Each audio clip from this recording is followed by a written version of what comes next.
Hello, everybody. Happy Memorial Day weekend, and welcome to our Industry Explorers live stream. Fellow explorers, we've got a very interesting topic for us. As you can see, we're going to talk about getting into stunt rigging. And I have with me Mr. Brett Copes from Fight or Flight Entertainment. Brett, how are you today? Doing great. Awesome. Excited to be here. I am excited to hear about your story and to hear about some of your industry insights. So tell us about who you are in 1 minute. And One minute. All right. My name is Brett Copes. I was an actor and comedian and stuntman after graduating college. I then ended up doing a bunch of circus rigging and performer flying. And in the last 3 years, I've found myself trying to get back into stunt rigging and having a chance to do some stunt rigging here in Atlanta for the shows that we have here. 1 minute. No. Whoa, that was 30 seconds. So I'm also, go ahead. I was going to say, so after you graduated from college, what'd you get your degree in? I started going for sociology because I wanted to study how people interact. And then I ended up with a theater degree. So I have a performance theater degree from Western Michigan University.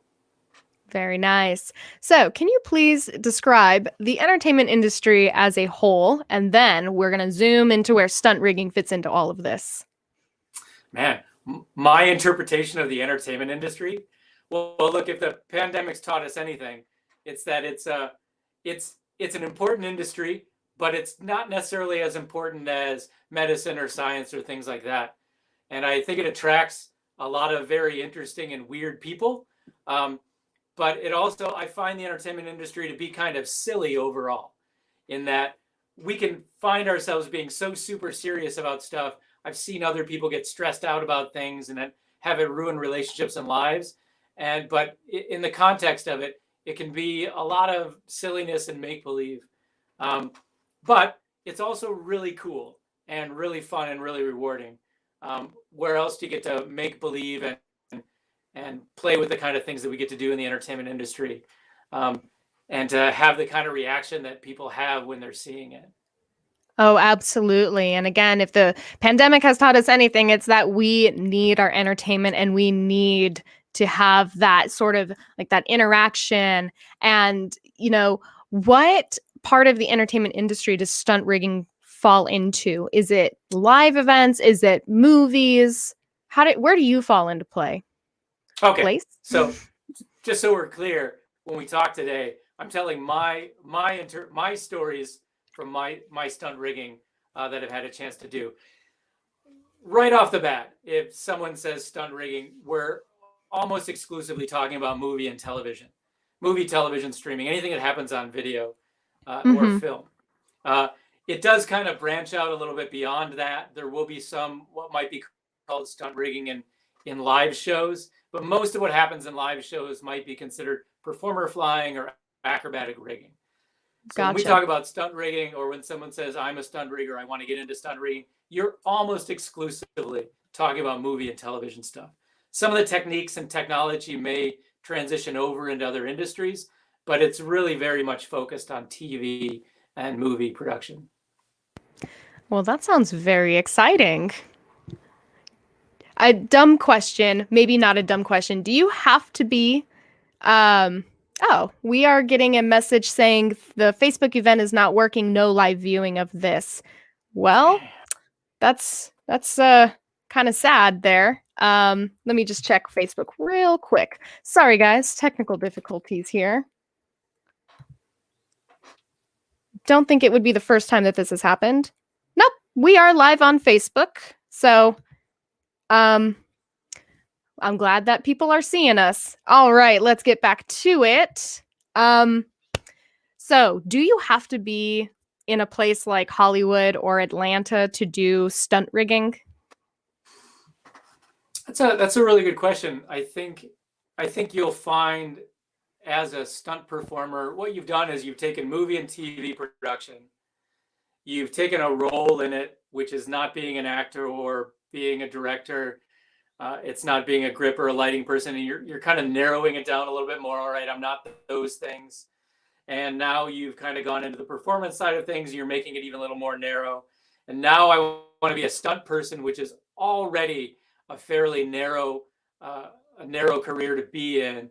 And you've narrowed it down to, well, all right, well, now I want to be a stunt rigger, which is also a stunt performer. And you've kind of made it smaller and smaller. And just like in any career, no matter what it is, the smaller you make that specialty, the less opportunities you're going to have to either get a job or train in it or practice what it is you want to do. And so either you need to open that specialty up a little bit more, or you have to kind of be somewhere where there are more opportunities to do it. If you were running a tanning salon and you were living in the North Pole, you've really taken what you do and, kind of pigeonholed and narrowed it down very, very, very small. That's an interesting analogy.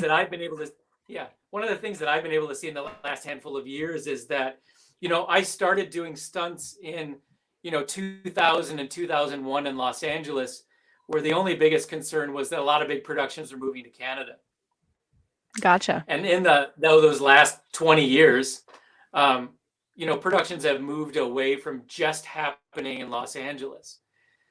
And on top of that, just in the last 5 or 10 years, the legitimacy of things, productions being online and viewing things online and streaming technology has even opened up more, that you don't have to be in one of those hubs. So you're still going to find, I believe, in my experience, you're still going to find more opportunities in Los Angeles or New York. New York shoots more film and television than anywhere else. You're still going to find more opportunities because there's more going on. There's also more people to kind of compete with. But, Michigan was a hub for production for quite a while, and there's a lot of people that came out of working there. There's still a lot of things that are shot in New Orleans. There's a lot of things that were being shot in Atlanta, and I believe we're still a lot happening here. North Carolina, and yet there are still some small hubs of production that are happening in Las Vegas and in Utah and in Florida. So you've taken something you've decided to be, I've taken something and decided to be really specialized. And now I've got to find a place where I can have an opportunity to do more of it. I didn't move to Atlanta, just to be clear. I didn't move to Atlanta to get into the film and television industry. I moved here for completely other reasons, but it was something that has been happening more and more here. And I happen to be here, and I'm glad to take as much advantage as I can of the more things happening here. I really appreciate you mentioning that, because it's like you've got to find opportunities whenever they present themselves, or you create opportunities for yourself. And it's just kind of how life worked out for you. You took advantage of the opportunity, even though it wasn't your intention. So I think that's fantastic. And can you take us through a project in the life of a stunt rigger? Sure. So imagine, I'll put it in the terms that make sense to me. Your stunt coordinator or your stunt choreographer is the one who decides today that we're going to have a bunch of guys fight in this room. And at some point, we need one of them to fly down a set of stairs or be smashed into a wall. So the coordinator and the director get together with whatever's happening in the script. And they kind of, like a fight choreographer would do, they kind of lay out what they want to have happen to tell the story of that scene. And then the coordinator will then have to decide, do we need a stunt rigger for this? Or are these stunt guys qualified enough just to handle it on their own? Usually the answer is a combination of both. And they may bring in a stunt rigger to just handle that aspect of attaching lines to a person and making them fly or making them move across a room or picking them up to make them look like an angel, things like that. And then the stunt rigger does the same thing, figures out what part of the story require what sort of action and what do we need to have to make that happen. So for me, when I do things, when somebody calls up and say, hey, we want this guy to fly, first thing I ask is there anything to hang from? Mm-hmm. So, and that ends up being like, can we hang from the ceiling? Can we hang from the building? If we're outdoors, what do we need to build something to hang from? Can we use something like a lift or a JLG lift to hang them from, etc.? I ask, how many people are we moving around? How high do they need to go? How fast do they need to go? And those are questions that were both taught to me along the way, but also I had to learn myself along the way. Like, here's my 10 questions I ask. What do we have to hang from? How many people? Is it the performer or is it a stunt person? Have they been in a harness before? How fast do they need to go? How fast do they need to go? In what direction? And then start to figure out what we need to do because of that. A lot of times the imagination of the director or the script may not actually work with physics. Right. And so we're trying to create something that doesn't exist in physics. And we used to do that. Look, I did that long before I got into stunts. I did that all for circus rigging as well and for acrobatic rigging. We want somebody to be able to do this. And then somebody has to come along and say we might not be able to do that. And the question is, well, why? I can imagine it in my head. Why can't we just make it happen? Well, physics won't allow us to move somebody that fast up or down without hurting the individual. Okay, Mm-hmm. so can we do something that's similar? Can we do something that gives you the same impression? Can we fake it in some way? And the thing with stunt rigging, different than all of the other rigging I've done before coming back to it, is that most of it is violence. We want to move somebody and smash them into something. We want to move them quickly and violently. Yeah. Very different than when we were flying angels at the mega church or flying Peter Pan to make him look pretty or hanging something that an acrobat can jump up and down on. So we want to move someone, a human being, very quickly, and maybe they run into something. Okay, Mm-hmm. well, so what do we need to do to make that happen so that we don't hurt that individual and still gives the story that they want to have for that particular stunt? The other big thing that I've learned along the way is that the camera is really small. And all my live show experience before this, we would have to pick somebody up, move them around, land them, disconnect them, let them run away so they go be somewhere else.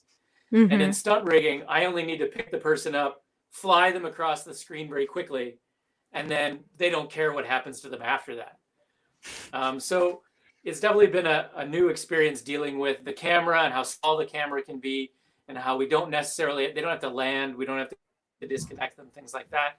And the fact that we're almost exclusively dealing with violent situations. I have been, one of the things with my background coming into stunt rigging these last few years is that I've done a lot of really pretty flying, Peter Pan flying, not violent stuff. So I'll get called on occasion kind of being a specialist in moving performers in a non-violent way. So one of the things I've been called for a couple times recently is to do stuff where people are flying like they're in a spacecraft and they're weightless. So I even with working with stunt riggers, we've done stuff where like, hey, no, we're going to move them slowly.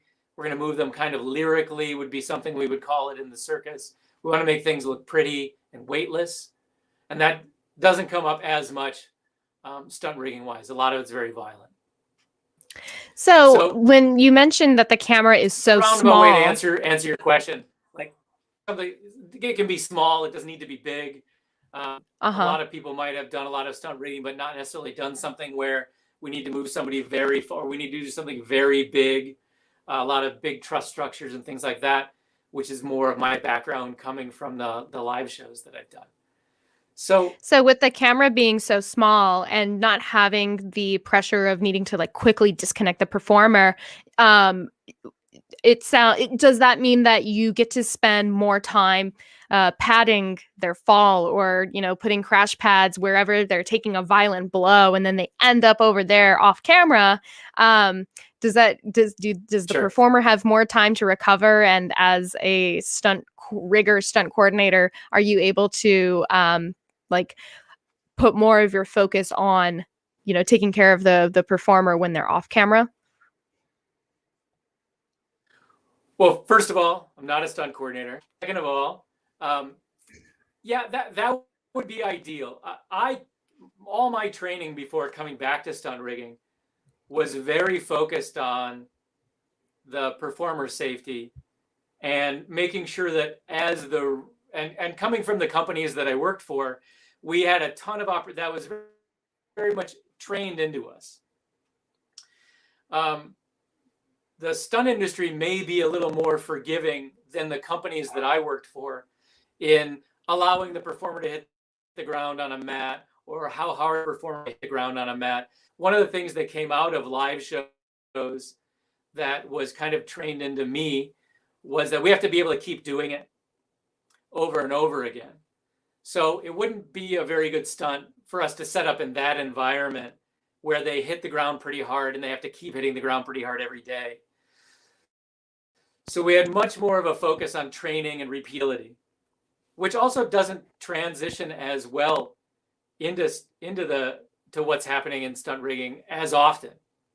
So we do have a very big focus on making sure the performer is safe and that they don't get hurt. But we may only need to do it once or twice, right? And once they leave the frame, it's not as important. The focus of the performance isn't as important. So they might just be hanging out in the air. They might just be dangling around. Oh, how fun. On a film set or on a TV show, there's a lot of, they could just hang out in the air because we don't see them anymore. So we don't have to land them. We do have to make sure they don't swing back in. Yeah, that sounds like a lot of fun. And if we are going to land them in mats, we can use big, gigantic mats all over the place. Where something in a live show, we still wanted to make it look violent, so we might not get to land them as hard. So it's just a little bit of a shift of focus. The technology is the same. The kind of rope we use, the kind of equipment that we use, what it does to the human body, how fast you can move them. All of that is, in my opinion, the same. You're very solutions oriented. You're very solutions oriented. Do you have to have a college degree to get into stunt rigging? I don't think you have to have a high school degree. Look, just imagine. Let me explain. Let me go down this road with it. So I started doing stunts in right about anywhere from 95,000. And it's I went to a stunt school, which is definitely something that a lot of people do, but then you can't talk about it because it's a secret industry and you're not supposed to get training in it, quote unquote. But I went and definitely can definitely point out other people that have gone to different stunt schools. Now things are a little bit different. There is more training is available. But kind of like the field of rigging both you and I come from in live entertainment rigging, there's not a specific structure of you have to know how to do A, B, and C to be valuable on the job. So it's almost exclusively on the job training. So I started doing stunts anywhere from 95 to 2000. The Matrix came out in 2000 or 99. Before then, what we now call stunt rigging didn't really exist in the form that it exists now. Same as acrobatic rigging. That was something that didn't exist. It was something that a circus performer would do in their job, but it wasn't something specific. I am a circus rigger, and then that's it. Right. So now we're 20 years later. The Matrix happened. Batman and Robin happened. You know, movies like that where they were like, well, now we're putting people on lines. We're developing harnesses. We're building winches and ratchets and rams to move people around. And in that 20 years or so, especially in the last 10, being a stunt rigger is a title that exists that maybe didn't exist in the same form. And now when you have a production, a superhero production, or even just a TV show that maybe doesn't even have superheroes on it, there is a stunt coordinator, a fight coordinator, and probably somebody who has the title of stunt rigger or key stunt rigger for that show. They may just be there for a week. They may just be there for a day. Or if it's a superhero TV show, your key stunt rigger is going to be there every day. The entire show runs. So it is a job that exists now that maybe didn't exist. I mean, it's a very exciting job. Yeah. I apologize. There is major lag in our live stream.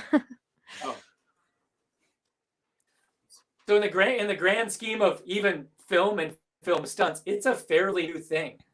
So there's probably not an agreed upon specific way to get into it or what the skills are that you need to have. So it's definitely not something that the college degree specifically for that question. It's not something like that. Most of the people you're going to be working with may have a college degree, but it's very much like other industries where it's an on-the-job training or what sort of skills you're able to pick up as you go along before you kind of graduate into that job. And the industry will let you know, picks you, and decides that it's okay for you to do it. Gotcha. So when you did mention, so you mentioned, you don't really need a college degree. There is stunt rigging or stunt school, but are there any certificates or certifications that would help in this industry? And you mentioned it's so new, and these titles, these actual job titles are really, they didn't really exist the same way that they did, that they do today. So are there any certificates, certifications, or even just courses that would make someone stand out? Well, that's a good question. I'll tell you my journey in that I can't say what would be best for anybody else's journey, but my journey, knowing that there's not a specific certification or class you can take to acquire the skills you need for this job. You know, the companies that I trained with when I was not doing stunts for 15 years, we had a huge training budget, and we would be there was no certification or specific set of skills you needed to be a performer flying rigger or to be an acrobatic rigger. So what we did, or what was done for me, or what I chose to do, was that I figured that I would take every rigging course that I could take that involved a person in a harness hanging in the air. And the companies that I worked for, because we didn't have a specific training program, they also chose to give us training, not only that would help us in the job, but there's no downside for every person who wants to do anything that involves a human being being moved through the air or picked up in the air. There's no downside to you taking an extremely aggressive fall protection class. You're only going to learn about what the human body does when it falls 6 feet. All of that's going to be a big asset to you. There's no downside. When I train teams that I work with, I make sure everybody takes a rope access class, because now we're dealing with a bunch of different kinds of gear. We're dealing with the human body in that situation. We're learning how to rescue people. And we're also learning that there's a process to what we do. We do 1, 2, 3, 4, 5. We don't just do 1, 5, 7, 6, however we want. So I found rope access to be invaluable.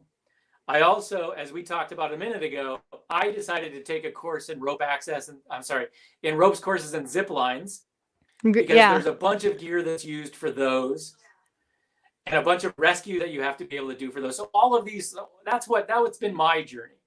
How can I find out every piece of information I can about human beings in danger, and how to take that danger and make it smaller. So I also take risk assessment courses.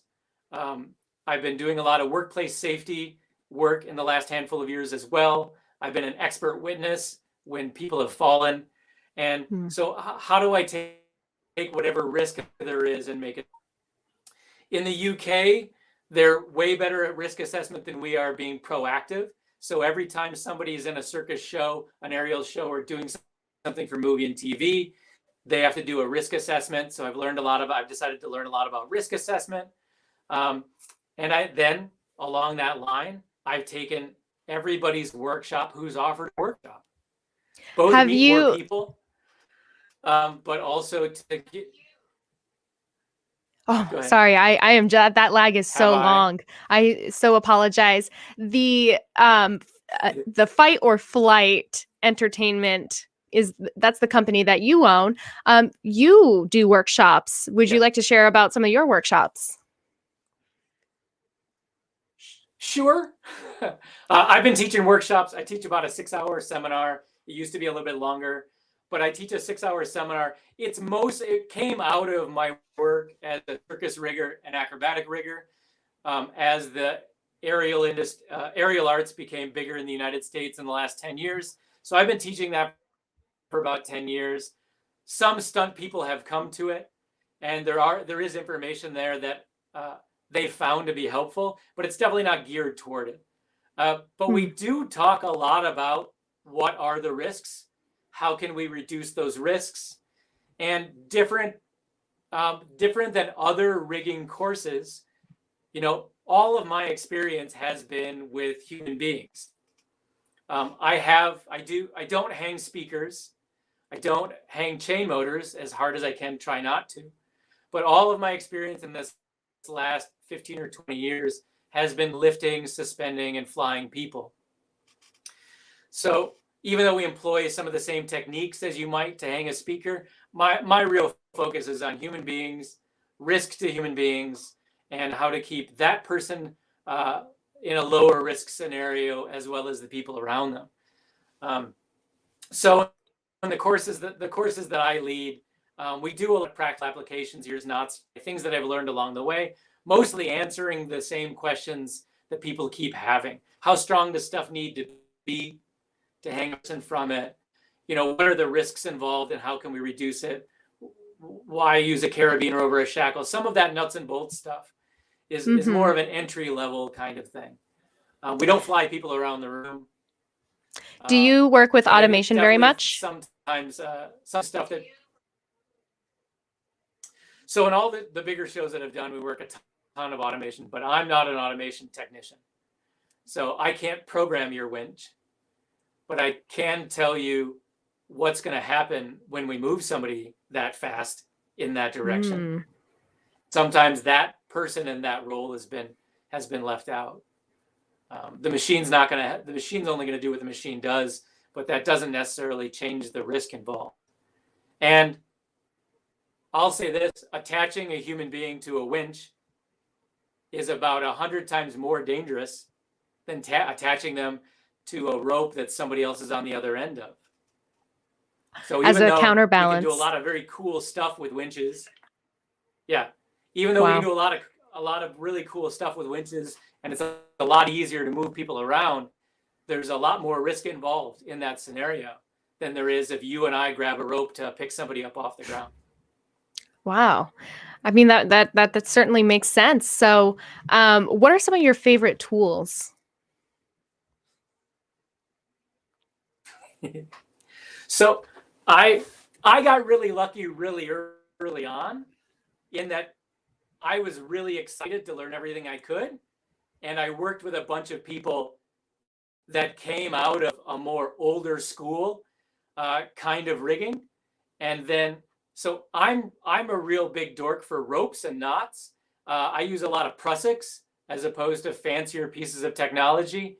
I like to set up a lot of kind of compound pulley systems. So one of the great things about having worked for companies that used a ton of automation is that I got a chance to work with a lot of really fancy machines, but I also got a chance to work with a lot of people who really just started out with only ropes and carabiners and harnesses. So when I first started, to attach someone to a winch was a real rare thing. So we used, screw lock carabiners, and I know how to tie my own Swiss seat. And I can do just about everything we want to do with just a big bunch of rope and maybe only a couple pieces of equipment. Whereas, other riggers that may have come along working with really fancy systems, even in rope access. As a rope access technician, I had to learn how to rescue people with only the equipment we had on us, which was only our kit. Where since that class, I've taken rope access courses where you climb with a whole second system, specifically to rescue stuff. So we had to learn from very basic stuff. And I really gravitated towards that. When I was an arborist for a little while, I really gravitated toward like, all we're going to use is 2 carabiners and 1 piece of rope. Wow. So I geek out on the simplicity of systems and what that's able to do.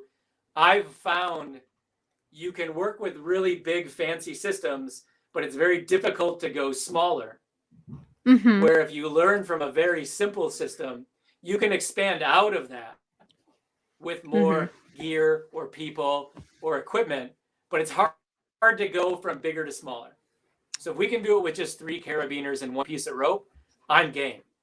But That's some it's very hard really, to go from bigger to smaller. That's really great insight. I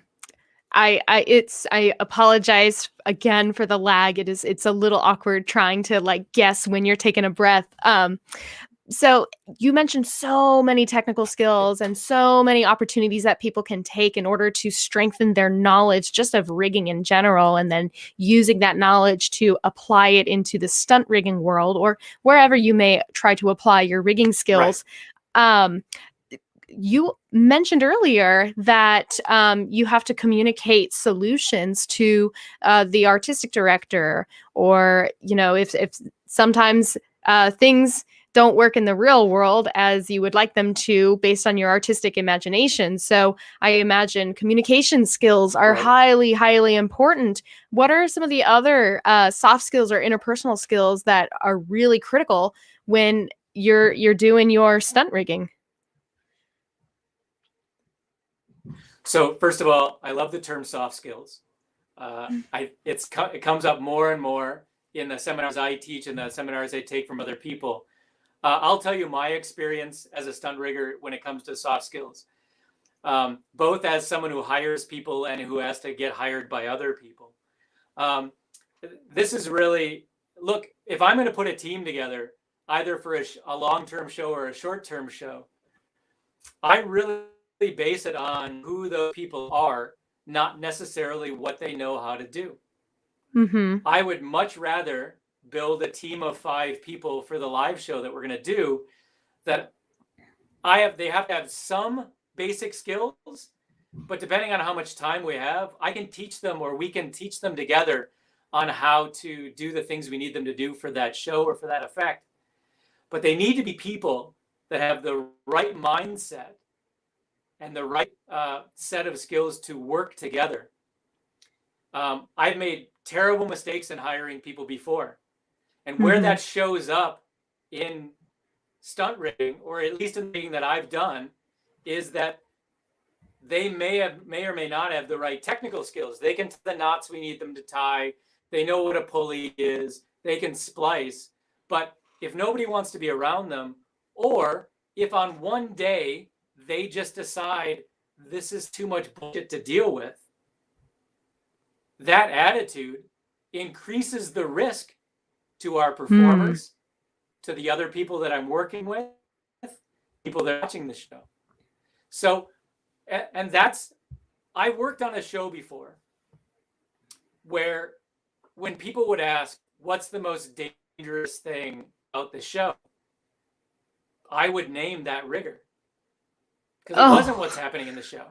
That guy was putting more people at risk by being there, you know, by having that attitude, by not wanting to get better at his job, by not wanting to follow the rules that we laid down because he didn't want to follow rules. That guy put more people at risk. Film sets, my experience on a film set will say, there's a ton of moving parts. There's a lot of things that are happening. I'm only in control of the parts that are on my team. And usually when accidents happen or when we have a near miss, it's probably not the people on my team, because hopefully we've chosen the right people. All right, so to answer your specific question, the soft skills, when it comes to stunt rigging and when it comes to being a stunt man, you have to have some basic skills, and those are generally agreed upon. But everything else is networking, is being on time, is ingratiating yourself to the people who are going to hire you, to making them want to hire you again, and to make them want you to be around. I'll admit, for you and everyone else, this has not always been my strong suit. Having a great deal of, especially coming back into stunts when I'm almost 50 years old and have had a career of a certain amount of success before this. Having a certain amount of confidence, being funny, and, you know, having this not be the most important thing in my life definitely doesn't ingratiate myself to everyone. I've had to learn along the way, both in the last 3 years coming into this and being a head rigger or somebody who hires people on other shows before this. Like, there was definitely a specific time where that company didn't want to hire me back again, and I didn't want to go back to work for them again. The next time I was in that position, it was important to me that maybe they didn't want to hire me again because we had a lot of push and pull, but I wanted to make sure they didn't not want to hire me again. I can certainly relate to that. That the things that make you, had to learn along the way that the things that make you extremely skilled at that job don't necessarily make you a good administrator. And I also can't control the other people in those scenarios. Usually, if I have to push and pull with we really want the camera to be here, fine. But when you put the camera there, that means this guy is going to either hit the camera or we need to move what we just set up. Which do you want to do? And it's not uncommon for them to say neither of those. So now we have to deal with what kind of risk are we involved with, and how hard do I want to push back against what's happening? And that's what happens when you have that job. For anybody wanting to get into stunts, 100% person skills. Absolutely. It's a team dynamics. Team dynamics is super important, and you have to think about the collective before yourself. And these are all really fantastic insights. I'll let you finish your thought real quick, and then I want to move on to another question. Yeah. Okay. As it's been explained to me, and as I agree 100%, it's a people industry. It's a 100% people industry. So is many other aspects of rigging. And look, all of entertainment is a people industry. If you're a hassle as a performer, we know you're a hassle as a performer. And the director may listen to me say you're a hassle as a performer, and that has an effect, right? So it's very much a people industry. I also don't think that you should stop being the human being that you are because it's a people industry. You're just going to sell your soul to trying to accomplish something you're not going to accomplish. So one of the things I tell people, and one of the things I believe, is that 50% of the time, whatever people decision you make is the wrong decision. Just by me doing this interview and talking about my career online, people are not going to hire me. Somebody will see it and they'll be like, I don't want to talk to that guy. Other people will see it and they'll be like, wow, that he's got a personality and he seems to be kind of a comic book dork and I'd like to learn more about him. Look, I can't win. And you should stop trying to win. You're not going to win. Don't be a people pleaser. So don't be a people pleaser. It's not going to get you anywhere, because we also need to have a certain amount of skill. Mm-hmm. And it's definitely, as my friend Stephen Kopfer, who's a stunt guide of New York and may or may not be listening to this, one of the pieces of advice, it's a long game. You have to show up on time, do the things, not be trouble, have to have a certain amount of skill. And if you don't have that skill, you have to be able to pick it up. And maybe this isn't a project where you get to learn anything. Maybe there's no time to teach you stuff. But it's a long game. Yeah, I love that you say that it's a long game, because a lot of students are thinking about their futures and they're very, very anxious about being successful. And you don't realize that success is, first of all, very subjective, but also it's a long-term game, and you need to be committed to having good character, being on time, valuing team dynamics and valuing the collective over yourself, and strengthening your technical skills and all these other things. And it's not like, boom, you graduate from college, here's a job, or boom, you just took this workshop and you got these certifications, boom, here's a job. It's, as you said, it's a marathon, not a sprint. So you just got to keep being consistent and keep going with your education and being consistent with your character. So I know that we've said earlier that this is a fairly new-ish industry, especially with like all the Marvel stuff that's come out recently. So I don't imagine that there's a trade show dedicated to stunt rigging or stunt performance. If there is, please let us know. If there's not, how can people network with others in this industry? That's another really good question. And to be honest with you, like, I don't have the answer for it, but I'll say this, having been around 20 years ago and being back now, look, the stunt industry is very close knit. It's kind of like old professional wrestling, where they may or may not want other people to become involved in it. It's definitely an industry that is very insecure, not in the personal way, that you look, whatever level you're at in the stunt industry, you are also looking for that next job, and it may or may not happen. And so there's a lot of insecurity and a lot of competitiveness, and those don't necessarily bring out those two things together don't necessarily bring out the best qualities in other people. But stunts has what's called hustling, which may or may not have gone away now because of the pandemic. So there are some stunt coordinators who are very open to hustling, which is you show up, you say, hello, my name is Brett. This is my headshot and resume and what I like. This is what I like to do. Here's what I'm good at. And that may or may not have an effect on them. And they definitely come, if the ones that it does have an effect on, there was a time where you would send email. Now you send emails, but I've sat around with stunt guys who were in the industry 20 years ago that would send postcards every week about what they're doing, mostly just to stay on the mind of a stunt coordinator. And I don't have this, I don't think I'm a very good hustler, and I don't have the solution for it. At the exact same time, there's that 50-50 again. As many people that enjoy being hustled, 50% of them hate being hustled and don't need you to keep bothering them. So the networking comes, I'll tell you my experience. One of the reasons that I like to go do stunt training workshops when they do come up, or the reason why when I owned my circus school, I would invite stunt people to come train, was to meet more people. I'm not really good at meeting new people, either on the internet or in real life. So I would much rather train with other people or take a training with other people, or even take a training led by somebody, another stunt coordinator. I would much rather do that because it gives us a project to work on all together. At the same time, some people that will hire you would be discouraged that you're training.